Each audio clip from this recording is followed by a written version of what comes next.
buenos días a todos. Bueno, como bien dijo María, yo soy bioquímica, trabajo como responsable del sistema de gestión de calidad del laboratorio del Hospital Durán. Bueno, también me dedico a la parte de informática dentro del laboratorio y actualmente estoy haciendo la maestría, en el segundo año de la maestría de informática del Hospital Italiano. Antes que nada, muchas gracias por darnos la posibilidad de presentar nuestro trabajo. El trabajo se titula Calidad del dato. Vamos a presentar el análisis de la base de datos de 10 años de nuestro sistema informático de laboratorio.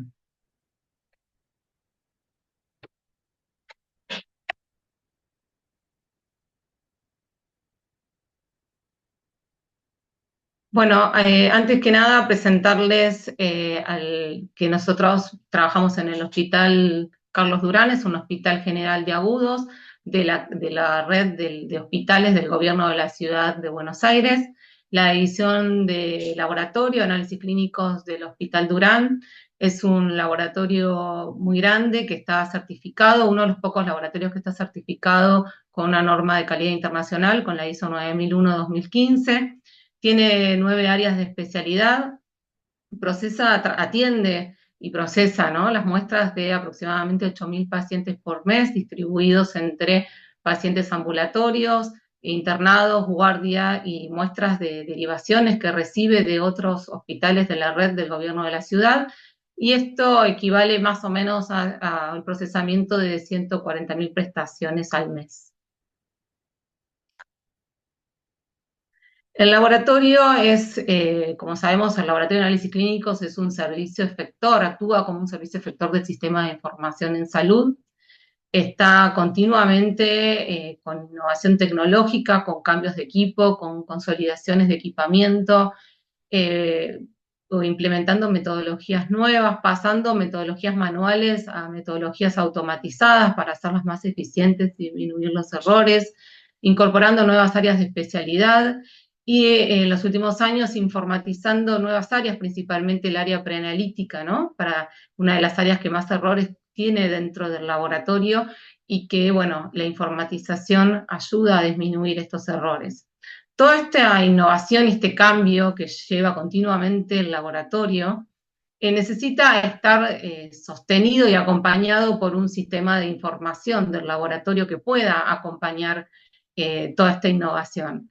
Es importante tener en cuenta que el laboratorio no tiene un único sistema de información. Muchas veces tiene un sistema de información troncal o central que se encarga de la parte de admisión de pacientes y lo que sería el post-analítico, que es la generación del informe de resultados, pero en el medio tiene muchas veces interfaces con otros equipos, con otros sistemas, como por ejemplo sistemas de microbiología, que son sistemas que generalmente tienen otra complejidad y no son el LIS central del laboratorio, y tienen generalmente otro sistema que es el que se conoce como el middleware, donde se realizan las interfaces con los equipos, ¿no?, donde se conectan los equipos del laboratorio. Un poco para contarles, perdón, que se cambió esto. Un poco para contarles la historia de nuestro sistema de información. El laboratorio hasta el 2024 contaba con un sistema de información que lo adquiría a través del mismo proveedor de reactivos y equipos y de insumos del laboratorio, que entraba por una licitación, nos proveía el sistema informático. Eso fue hasta el 2024. A partir del 2024, por un cambio político, se decide de sacar los sistemas de información de las licitaciones de reactivos e insumos y se licita en forma separada. Por eso, a partir del 2024, entra al laboratorio un nuevo sistema informático que es de la empresa Dedalus, y a partir de ahí entra como una licitación separada. Antes del 2024 contábamos con un sistema informático que lo proveía la empresa de reactivos de Roche Diagnóstica. Antes del 2014 teníamos el sistema llamado Sistema Omega, y entre el 2014 y el 2024 tuvimos el sistema Infinity. Al retirarse de alguna forma el sistema Infinity, como el proveedor tiene la obligación de dejarle al laboratorio porque es propiedad del laboratorio, la base de datos de los años que estuvo ese sistema en el laboratorio operativo. Entonces, un poco contarle esto para que tengan idea de dónde viene este análisis de esta base de datos de 10 años. ¿Por qué nosotros contamos con esta base de datos? Cuando tenemos esta base de datos en nuestro poder, pensamos, bueno, queríamos darle un uso secundario que se llama esta base de datos para investigación, para proyectos de gestión, estadística, para estudios retrospectivos. Teníamos muchas ideas de muchos proyectos para analizar y sacar datos de esta base. Lo que vimos que en esta base de datos del LIS, como llamamos nosotros, como se llama el laboratorio del Infinity, que era el LIS que teníamos en ese periodo, ya sabíamos que podíamos encontrar muchas inconsistencias, ¿no? Datos incompletos, duplicados o inexactos. Esto nos iba de alguna forma a limitar el uso de esta base de datos. Entonces lo que pensamos es, antes o mientras queríamos usar estos datos, es hacer un diagnóstico de la calidad del dato, ¿no? De esta base de datos de nuestro sistema informático que teníamos en nuestro poder. ¿Por qué? Porque la medición del dato es clave, ¿no? Para tomar decisiones confiables y garantizar que estos datos, ¿no? La utilidad de estos datos para su uso, ¿no? En nuestro caso, su uso secundario. Para esto teníamos que definir un conjunto, para hacer análisis de una calidad de una base de datos, hay que definir un conjunto de dimensiones o métricas, ¿no? Que se adapten a las características del sistema de información que tiene cada uno y a los objetivos de análisis y al contexto, ¿no? Del estudio. Y en función de estas dimensiones, desarrollar indicadores para valorar de forma objetiva la calidad de estos datos almacenados.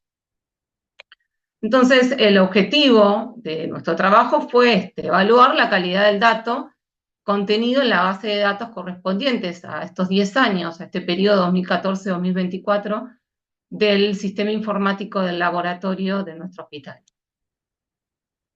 Para eso realizamos un estudio retrospectivo, descriptivo, observacional y transversal de esta base de datos que teníamos del LIS, y decidimos evaluar, según lo que nosotros queríamos saber y según las características de nuestro sistema, las siguientes dimensiones de calidad del dato: completitud, exactitud, semántica y sintáctica, integridad, consistencia y unicidad. Como para recordar un poco, hablábamos de completitud como ausencia de valores faltantes, ausencia de registros faltantes donde tenía que haber un registro en la base de datos. Consistencia como ausencia de contradicciones, o sea, inconsistencias entre registros. Después evaluamos la dimensión exactitud, que habla de la fidelidad del dato respecto a la realidad que representa, y ahí vimos exactitud semántica y sintáctica. Luego unicidad, donde tenemos que ver ausencia de datos duplicados, y por último integridad, que nos habla de la consistencia lógica y las relaciones correctas entre los registros que evaluamos. Los registros fueron procesados con herramientas SQL y Python para realizar y relacionar tablas. Ahora vamos a ver que relacionamos principalmente 3 tablas principales, que es la tabla de pacientes, de peticiones y de resultados. Excepto para la dimensión de completitud, para el resto empleamos reglas de negocio para definir para cada campo de acuerdo con el tipo de datos que esperábamos y con el objetivo de negocio de cada campo. Y analizamos estas dimensiones a través de indicadores porcentuales que definimos de acuerdo a las reglas de negocio. Entonces, lo que armamos y lo que analizamos fueron 10 tablas. 3 tablas centrales: la tabla de pacientes, que contenía todos los datos demográficos, el número de documento, el nombre, el apellido, la edad, la fecha de nacimiento y el sexo. Por otro lado, teníamos la tabla de peticiones, que se relacionaba, ¿no?, con la tabla de pacientes. En la tabla de peticiones teníamos, la petición es lo que nosotros llamamos, el sistema lo llama así, sería la solicitud médica, ¿no?, donde están las pruebas que solicitó el médico, la fecha de la solicitud, el origen y el servicio de donde viene esa solicitud, y por el otro lado, como tabla general y central, la tabla de resultados. Dentro de estas peticiones, o esta solicitud médica, nosotros teníamos diferentes tests, y cada test tenía un resultado. Es importante tener en cuenta que de la tabla de pacientes, un paciente puede tener muchas peticiones. Dentro de esas peticiones hay diferentes tests y cada test tiene asignado un resultado. Y por otro lado, también evaluamos otras tablas o secundarias donde hablábamos de la condición de embarazo con una tabla de descripción, del tipo de descripción que tenía que tener este registro. Otra tabla que se llama, que es un registro de indicadores preanalíticos, donde se volcaba en ese registro cualquier observación incidente o cualquier, digamos, registro necesario de eso, relacionado con la parte preanalítica, con la calidad de la muestra, no sé, muestras coaguladas, muestras que no sé, una orina que faltaba, muestras hemolizadas. Bueno, había diferentes registros que también tenían asociado una tabla de registro, ¿no? No era cualquier registro que se podía volcar en ese campo. Y por el otro lado, la tabla de origen y servicio. Origen estaba relacionado con si la muestra venía de, o el paciente era ambulatorio, internado, una derivación o por la guardia médica, y el servicio era el servicio médico de donde se generaba esa orden médica o esa petición. Entonces, ¿cuáles fueron los resultados? Con respecto a la dimensión de completitud, evaluamos cantidad de registros completos sobre el total de registros, ¿no? Los registros que tenían que estar completos, tenían que tener un dato en ese registro, en ese campo. Y lo que pudimos ver es que de las tablas generales, la de pacientes, la tabla de resultados y la de peticiones, las tres tablas mostraron una completitud mayor al 95%. Sí pudimos ver en las otras tablas, como por ejemplo la condición de embarazo o el registro de indicadores preanalíticos, o mismo dentro de la tabla de servicios, que tal vez podíamos encontrar un porcentaje de completitud menor. Sin embargo, observamos una buena completitud para una buena dimensión de completitud para lo que es pacientes, resultados y peticiones. Con respecto a la exactitud, lo que vimos, con respecto a la exactitud, lo que medimos fue cantidad de registros válidos sobre el total de registros evaluables por 100. Lo que definimos fue para la tabla de pacientes una reglas de negocio para las diferentes columnas, ¿no? Lo que era documento, fecha de nacimiento, sexo y nombre y apellido, que están dentro de la tabla de pacientes. Para cada uno de ellos definimos una regla de negocio y evaluamos qué porcentaje de exactitud tenía cada una de estas columnas. Lo que vimos que en la fecha de nacimiento puntualmente observamos muchos registros inválidos con un porcentaje de exactitud solo del 56,6%. Vimos que estos datos necesitábamos que se presenten sin ambigüedad y que respeten símbolos y formatos y unidades, y eso es lo que vimos que falló en este registro de fecha de nacimiento. Si miramos un gráfico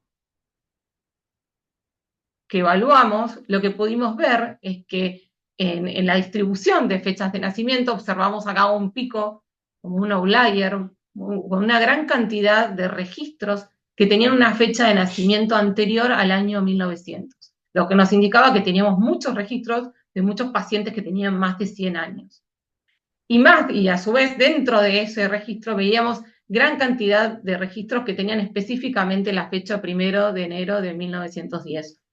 Esto se daba porque por un tema de diseño del ingreso del paciente en el LIS, donde la persona que ingresaba le era más fácil, en cuanto abría el calendario para poner la fecha de nacimiento, con un clic enseguida le traía esta fecha, entonces podía dejar por default esta fecha 1 de enero de 1910, y el sistema permitía colocar al lado la edad del paciente. Entonces les era más fácil colocar la edad que poner la fecha de nacimiento. Y a veces ni siquiera podían colocar la edad y el sistema les permitía seguir. Esto lo que muestra es que si bien el dato es sintácticamente válido, o sea, la exactitud sintáctica es válida porque la fecha, el formato de la fecha era correcta, teníamos 2 dígitos para el día, 2 para el mes y 4 para el año, pero semánticamente era incorrecto. Con respecto a la integridad referencial, medimos cantidad de registros con códigos presentes en la tabla de referencia sobre el total de registros evaluables.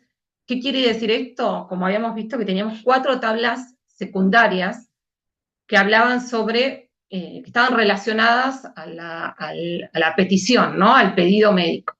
Una era de la tabla de origen, ¿no? De dónde viene la muestra, de qué servicio, si, cuál era la condición de embarazo o la condición de el indicador este preanalítico que podíamos registrar.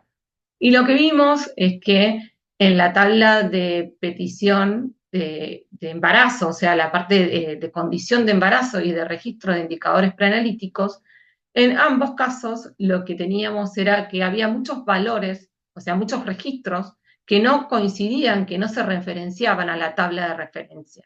O sea, yo había un desplegable, yo podía buscar esa tabla de referencia, ¿no? Que era lo que tenía que buscar, pero también el sistema me permitía como un campo libre donde yo podía escribir algo que no estaba referenciado a la tabla de referencia. Y esto lo que provoca es que son datos que están referidos de manera incorrecta, no tienen su correspondencia con su tabla maestra de referencia, que es la que debe validar ese valor. Y esto lo que hace es romper la integridad referencial y genera esto que se llama registros huérfanos. Y esto principalmente lo vimos como una baja integridad referencial en estas 2 tablas, ¿no? La de condición de embarazo y la de registros de indicadores preanalíticos. Con respecto a la consistencia, lo que vimos fue, evaluamos cantidad de registros que cumplen con la regla de negocio y sobre el total de registros evaluables para esa regla. Lo que queríamos identificar era inconsistencias internas entre campos. Yo les traje este ejemplo que dentro de la tabla de peticiones lo que evaluamos fue la columna de embarazos.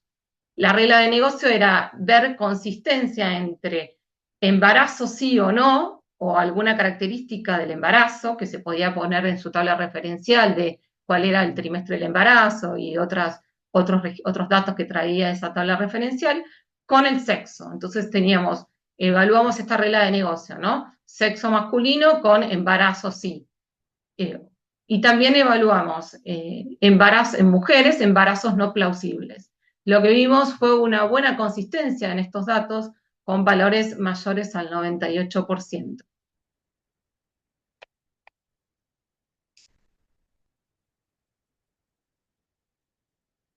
Por último, evaluamos unicidad, ¿no? Como cantidad de registros únicos sobre el total de registros. Lo que evaluamos en este caso fue saber cuántos pacientes duplicados teníamos. Y para eso lo que pensamos, lo que relacionamos fue igual nombre y apellido con fecha de nacimiento y sexo y nos fijamos, bueno, cuál era su documento y el ID del paciente. Lo que vimos es que pacientes con igual nombre y apellido, fecha de nacimiento y sexo tenían documentos diferentes, o sea, que generaban un ID diferente para el paciente, pero que eran el mismo paciente. En muchos casos encontramos estos ejemplos, como vemos acá, que son pacientes que claramente hubo un error de tipeo en el DNI. Y otra cosa que encontramos en varios casos fue que el sistema no tenía un desplegable para seleccionar tipo de DNI y después colocar el número. Entonces, lo que se usaba para registrar se ponían 3 letras antes del número de documento. En el caso, por ejemplo, de tener documentos extranjeros para que no se pisen con documentos nacionales, entonces se ponía el EXT y el número de documento extranjero y después se ve que el paciente ya tenía su documento nacional y venía nuevamente y ya tenía otro número de documento y eso generaba un mismo paciente con ingresos con ID dobles e ingresos duplicados. Lo que obtuvimos fue un 86,5% de unicidad en este caso, lo que equivale a un 15% de registros de la tabla de pacientes que estaban duplicados.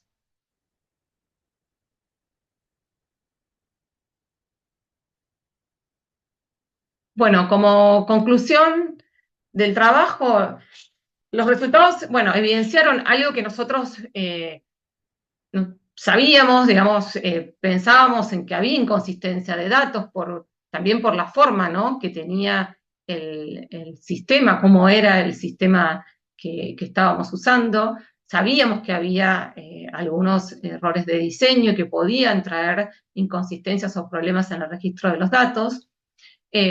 Principalmente tuvimos inconvenientes, como vimos, en lo que son registros duplicados, ¿no?, en la unicidad.